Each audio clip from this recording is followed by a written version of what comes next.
Greetings and welcome back to room 303 in AP English. We turn now in our study of Dante's Divine Comedy to some final thoughts. If you need to head your notes, and it might make sense that you would consider it this way, I would call it this: what ultimately are the reasons I'm going to want to study and understand Dante's Divine Comedy?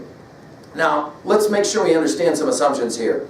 If you're studying this lecture with me, I'm assuming that you have watched all of my Dante lectures on LearnStrong.net and the AP folder, as well as all the previous lectures for the most part as well. In other words, we're going to make the argument here as we talk about Dante's Divine Comedy in our final comments about how significant this text is for everything that came before and everything that's going to follow beyond it.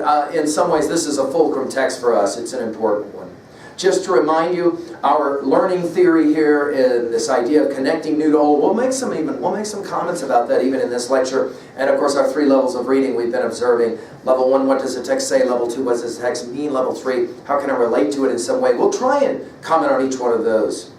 Now that we've studied everything from Homer's Iliad and Odyssey, Virgil's Aeneid, as well as our Plato's Republic, as well as our Beowulf and our Chaucer, and now finally our Dante, the Inferno, Purgatorio, Paradiso in summary lectures, the Inferno in a close lecture. We're now ready to ask a simple question for your notes. And granted, we looked at the Divine Comedy from the epidermal level, no question about it. Obviously, we could have spent a whole lot more time. But now that we've done it, let's ask this question. In the end, what is the Divine Comedy really a poem about? I mean, what is it about? I want to give you a series of things to consider, all right? First of all, the Divine Comedy is a poem about how to write an epic poem, how to experience an epic poem. For example, Dante will mess around, of course, with the notion of the 3 parts, the Iliad, the Odyssey, the Aeneid. By the way, a poem of increasing complexity, which is why I think sometimes readers struggle a little bit more with Purgatorio and Paradiso than they do with Inferno. Of course, Dante will teach us about how you write a poem that involves amazing characters, complicated characters, all kinds of conflicts, and powerful dialogue. Let's think of this. The Divine Comedy is a poem about a journey, right? I mean, not just a journey, but multiple journeys. Of course, no doubt, borrowing from texts like the Odyssey, the Aeneid, the Apology of Plato, the Confessions of St. Augustine. All of these, of course, are going to be constituted as different kinds of understandings of this thing, the journey motif, as we sometimes have referenced it. And the power of finishing what you start, not giving in to distractions, right?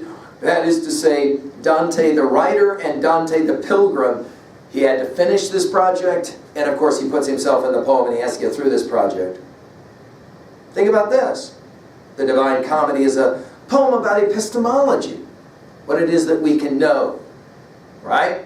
And Dante will continue to impress on us the importance of leaving the absolutist position, laughing about the relativist position, to say there is no truth as the positive truth, and to embrace what we have called the fallibilist position, right?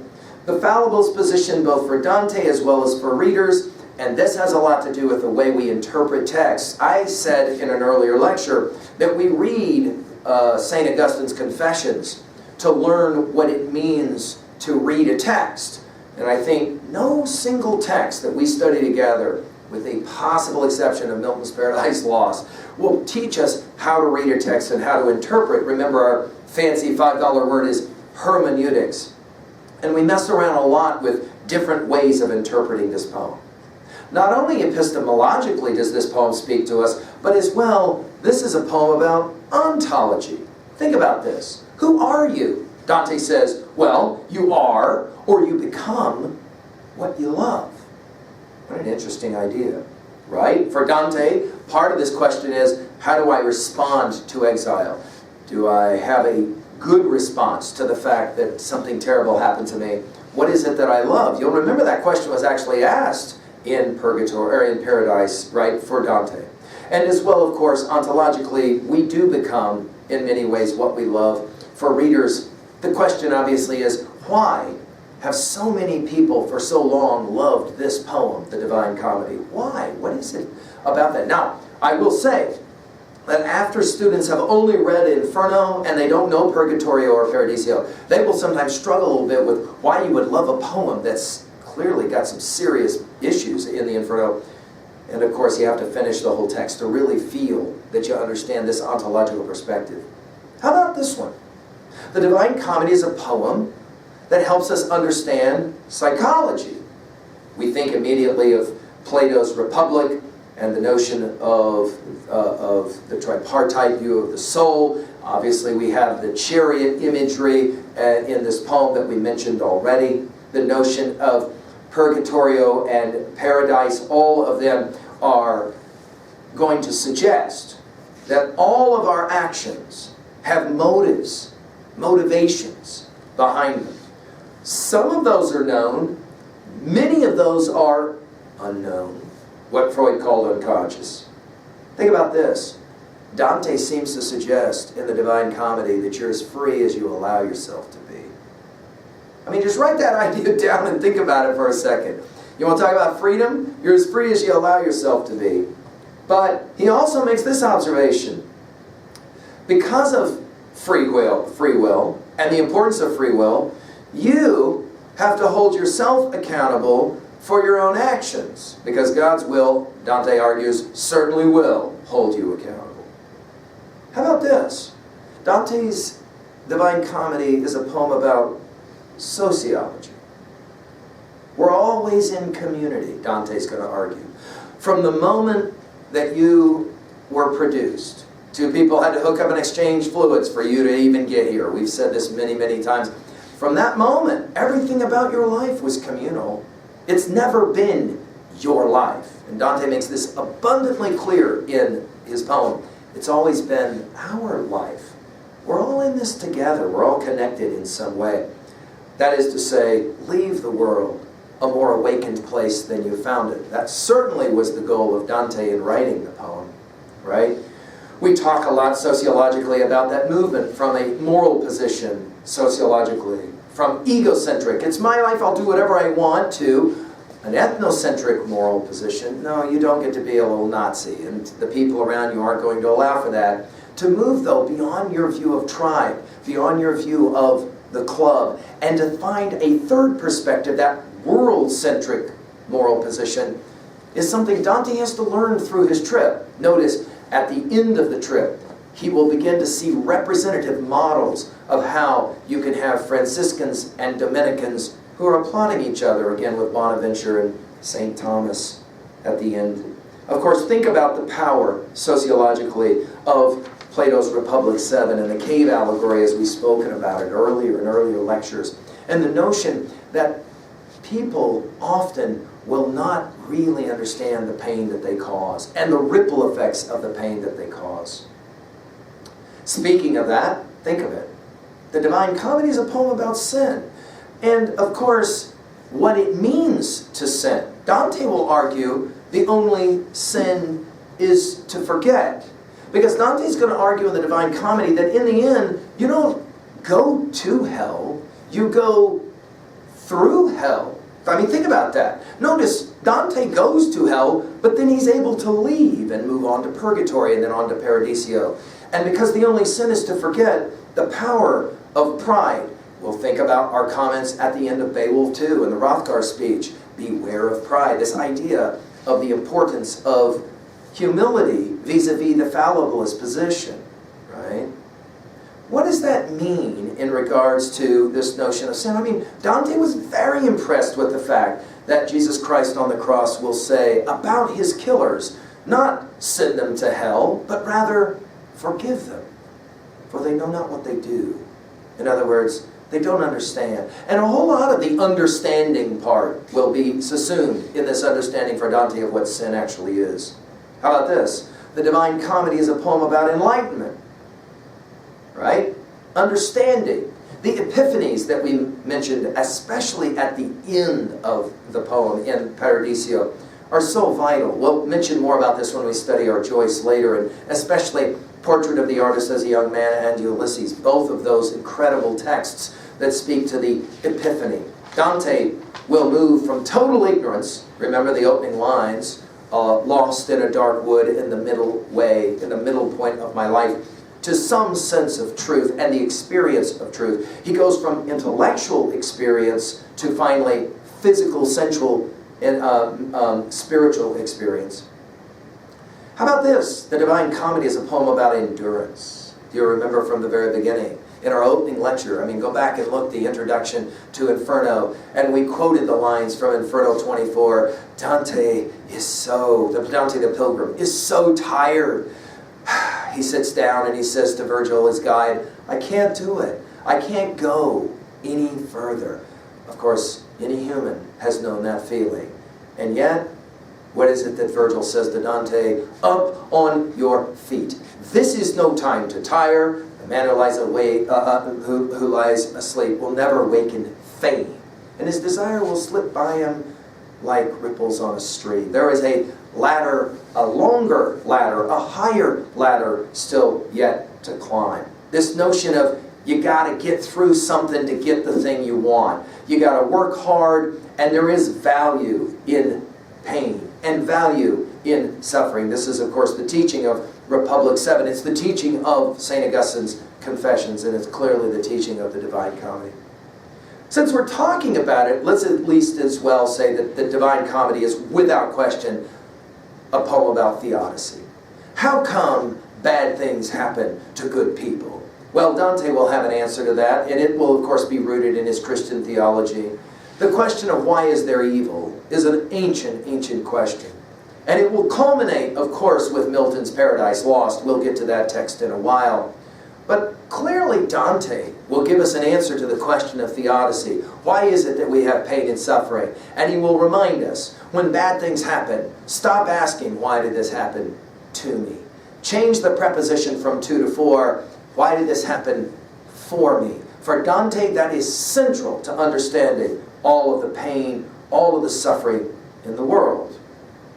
Think about this. Speaking of theodicy, this is a poem, Divine Comedy, is a poem about questions and answers, and how to ask them, how to seek for the right kinds of answers, when to ask questions and when to be silent and listen, right? Think about Whitman when we commented on that one, and you can find that lecture on Song of Myself, passage 46-47, in the Learned Strong Lecture in the American Literature folder.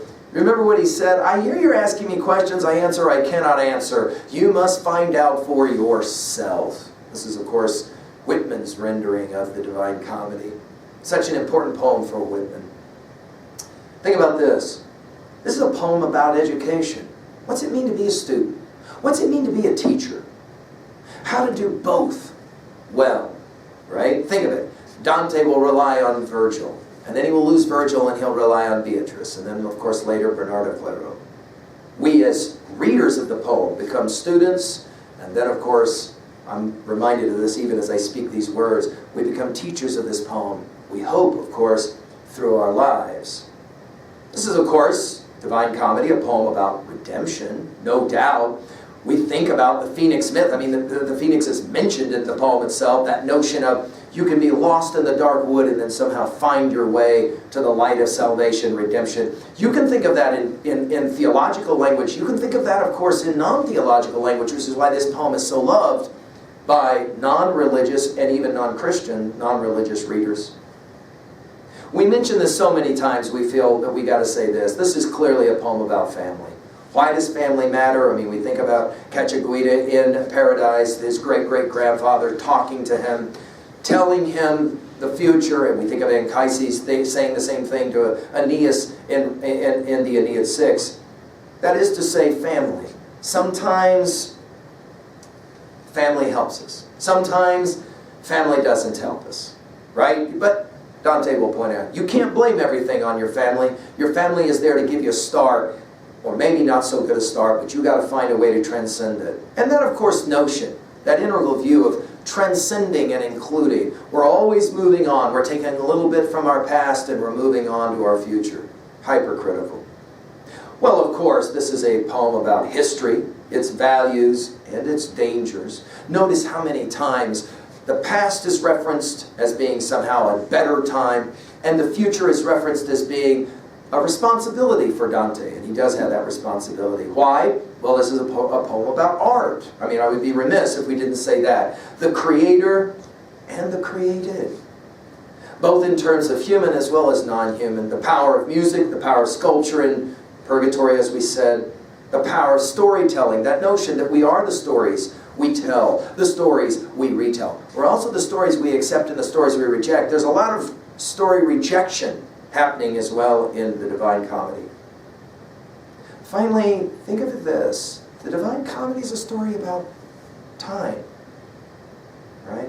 It's really a poem that in many ways subsumes everything that came before it. I mean, several of you have pointed out to me how amazing this poem is at kind of collecting and somehow integrating everything that we learned from before.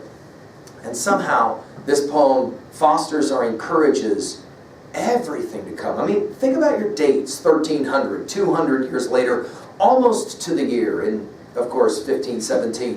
What will Luther do? He'll challenge the church as an Augustinian monk in the Dantean tradition. A few years later, 1600, we're about to study our Shakespeare. It's almost impossible to read the To Be or Not to Be speech, and I would argue most of Shakespeare, without appreciating the influence of Dante. By 1667, we have the publishing of Milton's Paradise Lost. Put that in your notes with a star. When we come to that, in many ways, Milton will not have been able to do Milton's job without Dante. And then finally, into the 20th century we come. 1922 is a good working date, the year that T.S. Eliot will publish Wasteland. Later, he will publish 4 quartets. And when we meet those titles, we will have to reference Dante over and over again. When we meet Yeats and his Sailing to Byzantium, of that which is past or passing or to come, the final lines of that poem, that is no country for old men, could have been said of Dante's Inferno. And then we've already mentioned Joyce. Between Yeats, Joyce, and Eliot in the 20th century, the modern world is going to come to its fruition, and of course the postmodern world as well. But I want to say this in conclusion. Finally, the poem is really a poem of joy. And I hope for you a poem of some good fun. Even if Scooby Snacks are an illusion, it's not a bad idea every once in a while to try a Scooby Snack. Thank you. I hope you enjoyed the study.